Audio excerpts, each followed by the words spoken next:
¿Qué tal? ¿Cómo les va? Muy buenos días. Como fue anunciado, recibimos a Pablo Mieres, senador del Partido Independiente. Hay varios asuntos para conversar. Un poco es así la dinámica, ¿no? Ayer cuando nos acostábamos, todo el mundo hablaba sobre el tema de la marcha, que fue impresionante. Unas 300.000 personas allí en el centro de Montevideo, otras movilizaciones en otros puntos del país, pero lo de Montevideo realmente sorprendió. Sí. Bueno, hoy tenemos el tema de la tormenta, que también de alguna manera todo el mundo comenta, pero sobre la marcha de ayer, ¿le parece que fue una señal también al sistema político? Digo porque sobre el mediodía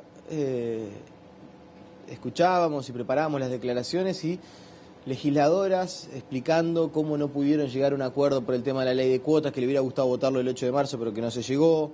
Está el tema del femicidio también allí de por medio, donde no sigue habiendo. Y de noche es como que la gente sale a la calle y le demuestra al sistema político que por lo menos está desacompasado del sentir popular. Yo estuve ayer allí.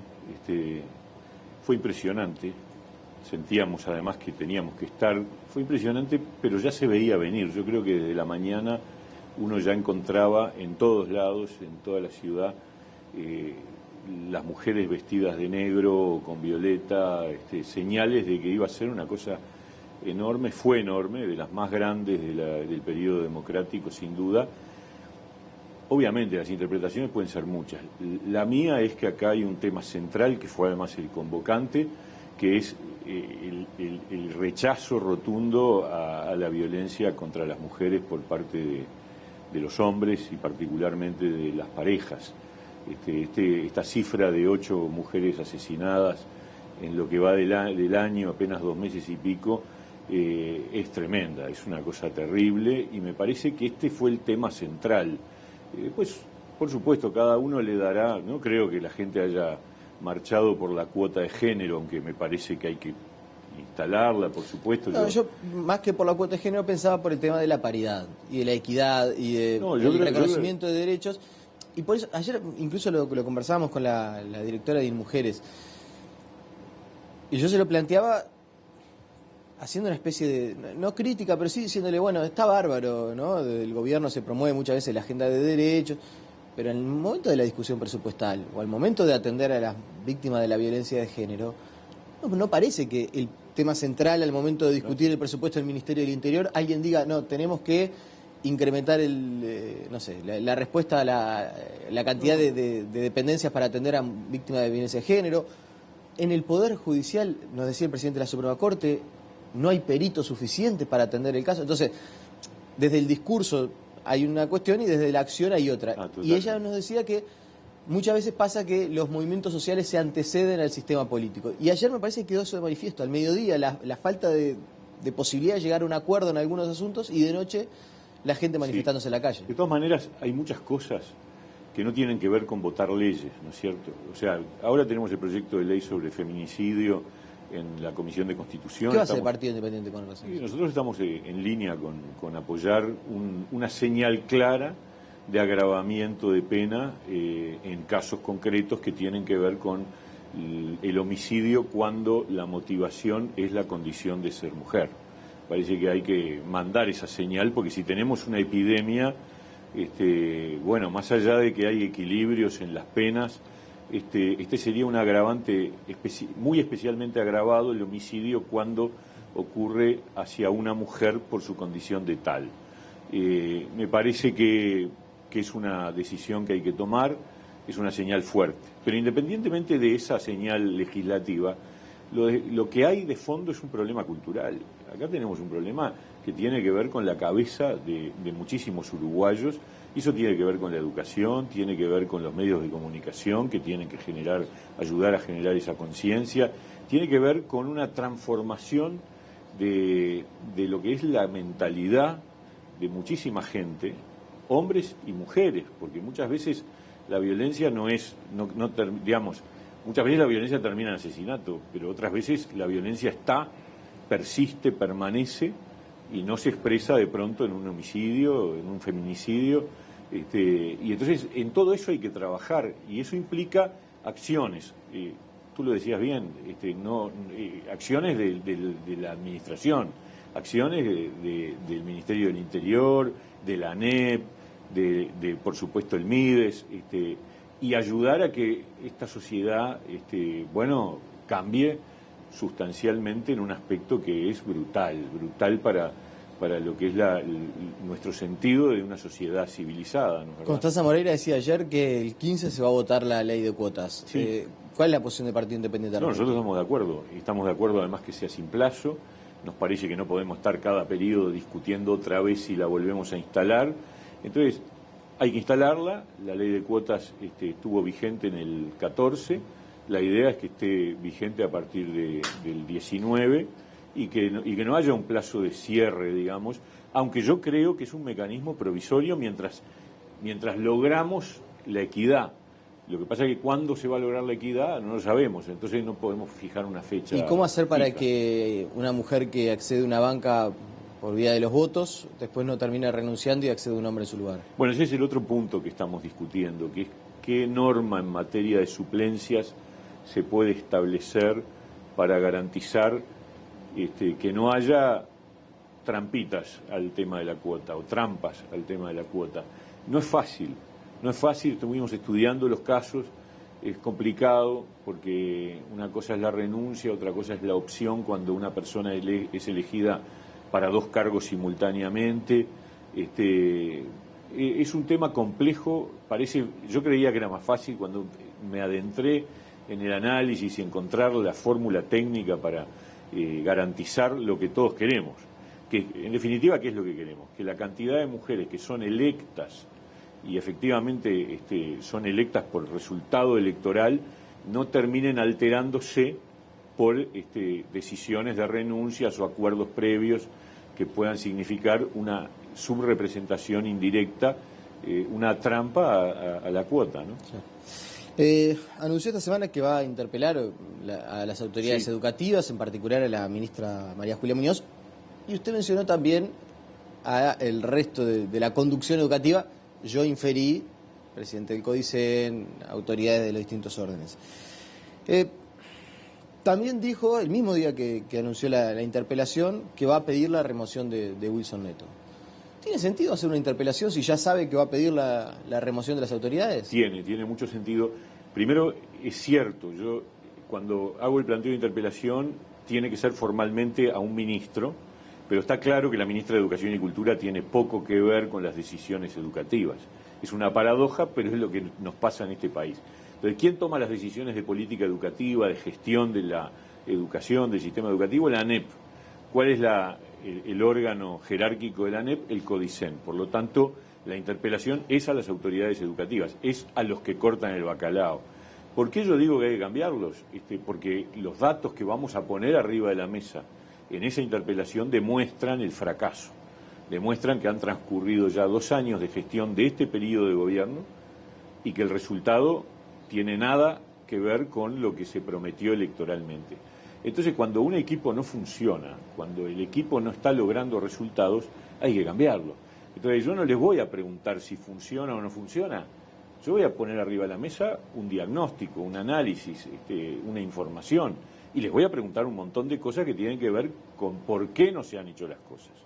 Pero yo no tengo duda de que en el Uruguay estamos necesitando una transformación educativa muy de fondo, y no de ahora, la estamos necesitando desde hace mucho tiempo.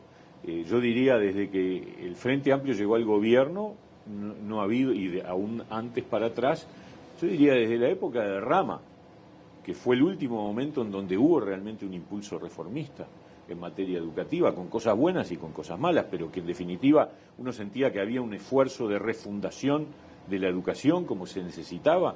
De ahí en adelante no pasó más nada. Y lamentable, ha habido una inercia, y una inercia terrible, porque es una inercia declinante. Todos los datos indican o estancamiento o deterioro.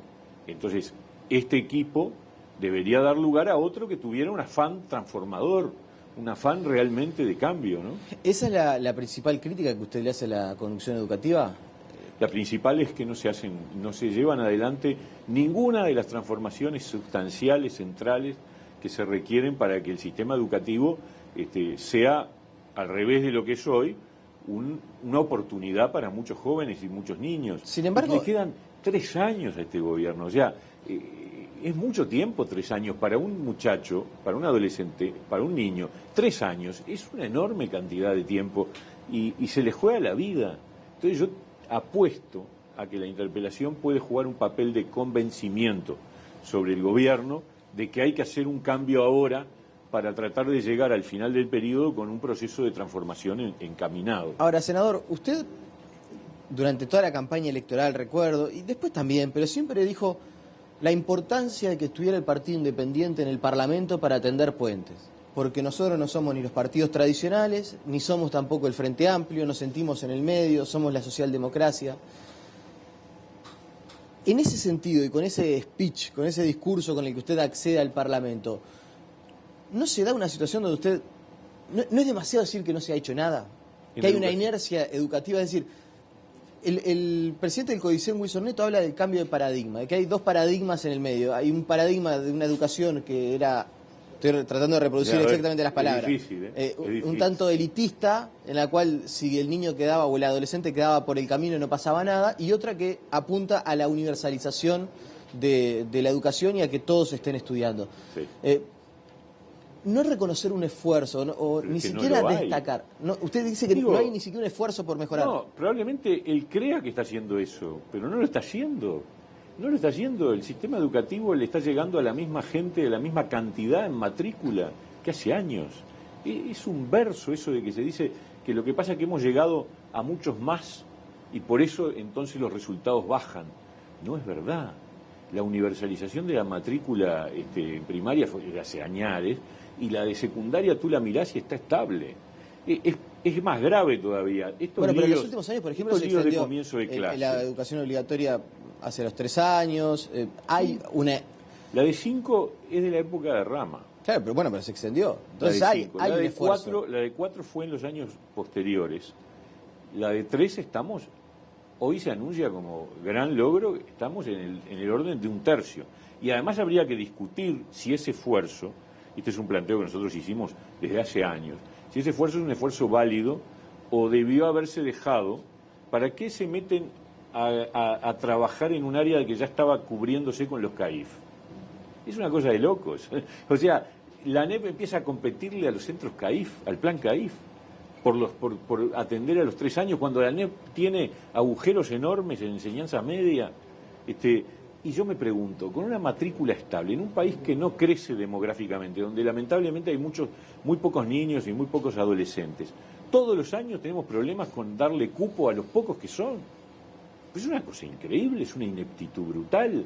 Que haya gurises que se queden sin tener clases, que haya gurises que no tienen horas de clase con ciertas asignaturas porque no están provistos los profesores. Sí. Ahora, objetivamente también, el año pasado nos escandalizamos porque se conoció que 10.000 niños que habían terminado la escuela no se habían anotado en ningún centro educativo.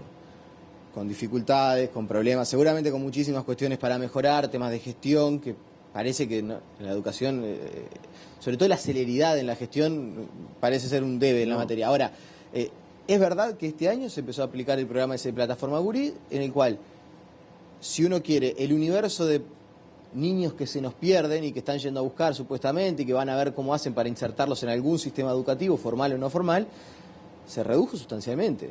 Ahora son 2.500 que se habían inscrito gracias al esfuerzo de un montón de maestras de sexto de escuela que prácticamente, me imagino, los obligaron a anotarse y después, bueno, sí, cuando tenían que reconfirmar, ahí falla el eslabón, calculo, de la familia, pero se pasó de 10.000 a 2.500. Es decir, no sé, yo noto un esfuerzo con dificultades de gestión seguramente, pero noto un esfuerzo. Cada año llega marzo y es un lío. Y tenemos problemas, y tenemos liceos que no tienen cupo, y tenemos liceos que no abren porque están saturados o porque tienen problemas edilicios. Es una historia de nunca terminar. O sea, yo no puedo entender cómo no se puede resolver cuando tú tienes un problema de edilicio y sabes que las clases empiezan en fecha cierta. Hubo una época que se decía, no, el problema es que la licencia de la construcción, que es en diciembre y enero, es de locos, pero la licencia de la construcción también tiene fecha cierta todos los años, se sabe cuándo es. Entonces, hay cosas que no se terminan nunca de resolver y que uno dice, pero caramba, yo no digo que no haya esfuerzo, creo que hay una cabeza que no está pensando una transformación. No está pensando una transformación educativa en términos de contenido, no está pensando una transformación educativa en términos de estructura de funcionamiento. es de las cosas que queremos plantear en la interpelación. ¿Sigue sosteniendo que con estas autoridades educativas no vota un aumento presupuestal? Es que, a ver, yo lo que digo es, los recursos se usan para llevar adelante un proyecto. El proyecto que hay no es el mismo que se ofreció en la campaña electoral.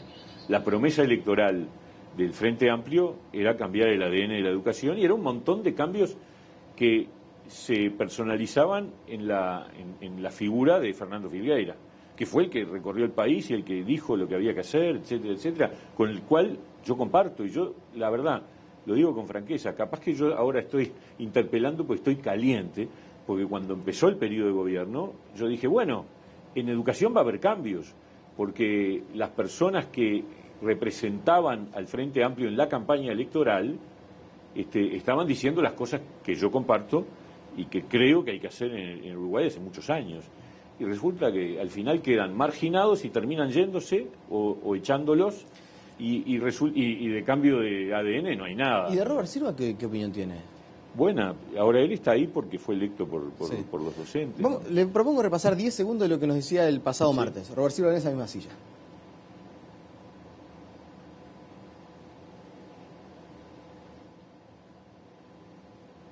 No lo oigo. Bueno, muy bien. A ver, vamos a tratar de solucionar alguna dificultad. Lo vamos a escuchar porque yo le preguntaba a Robert Silva qué le parece esta decisión que usted anunció, que no es exclusiva suya, pero esto de no votar un incremento presupuestal en tanto y en cuanto permanezca Wilson Neto al frente del CODICEN. Vamos a ver lo que nos decía. Que no hay que radicalizarse, eso no está bien. Yo creo que no se puede dejar de rehén a los estudiantes y a comunidades educativas que uno ve cuando las visita, que trabajan de corazón. ¿No siente un poco eso? No. Que no votar el presupuesto educativo y aumento del presupuesto educativo porque está Neto es dejar de rehén a un montón de gente que está trabajando de corazón. Yo creo que acá hay una confusión. Nosotros lo que dijimos es que los votos para aprobar una rendición de cuentas, en el caso del Partido Independiente, estaban condicionados a que hubiera un cambio educativo, a que hubiera una sustitución de autoridades para impulsar un cambio educativo. Eso no quiere decir que no votemos los artículos que dan más recursos a la educación. Nosotros no vamos... a ver, en una rendición de cuentas hay 500 artículos, 300 artículos. La discusión es, primero, si se vota en general y luego se votan los distintos artículos. Siempre ocurre que, aunque uno vote en contra en general, porque no está de acuerdo con el dibujo, después votás un montón de artículos porque hay cosas que hay que hacer. Y obviamente nosotros no vamos a dejar de votar recursos para la educación, pero nos parece que si este proyecto de conducción sigue así como está, esa plata no va a tener la utilidad que debería tener. Y agrego, estoy totalmente convencido que la enorme mayoría de los docentes, de los chiquilines, de los familiares de los chiquilines, quieren una educación de calidad. Y se rompen el alma. Los docentes en Uruguay se rompen el alma trabajando contra corriente. Ese es el problema. El problema es que las condiciones en que trabajan los docentes son malas. Bien, pero entonces usted, cuando llegue la rendición de cuentas artículo por artículo, muchos artículos de incremento presupuestal para la educación, que habrá que ver seguramente, con vamos a verlos. El lío interno que va a tener el Frente Amplio para definir de dónde salen los recursos, todo eso se verá después. Pero usted, si hay algún incremento para la educación, ¿está dispuesto a votarlo, más allá de que permanezca Neto en el cargo? A ver, nosotros vamos a analizar el proyecto y cada artículo y ver para qué, etcétera, etcétera, pero en términos generales siempre hemos dado votos para lo que a nosotros nos parece que son las políticas sociales, son los gastos sociales, aunque tenemos una preocupación grande sobre cómo se gasta, que es muy mal. En general se gasta con muy poco criterio y en el caso educativo es nominalista hablar de aumentar al 6% del PBI el gasto en educación. Bueno, yo puedo estar totalmente de acuerdo con eso, siempre que ese 6% se adjudique de una manera que sea productiva y de rendimiento para los resultados. Sí, Silvano decía que el 85% son salarios. Sí, claro, de eso también vamos a hablar en la interpelación. ¿Qué salarios? ¿Cuántos son realmente los que están trabajando en los centros educativos? ¿Y cuántos van engrosando una estructura intermedia, burocrática? Esa es una discusión que queremos dar, por supuesto. Bien, Pablo Mieres, le agradecemos. Me quedé con ganas de preguntarle cómo va la conformación del espacio socialdemócrata. Bien. En algún momento va a surgir alguna noticia sobre eso. Y alguna novedad va a haber, sí. Seguramente Estamos vamos a estar trabajando convocando. bien. La pausa y seguimos con muchas más noticias.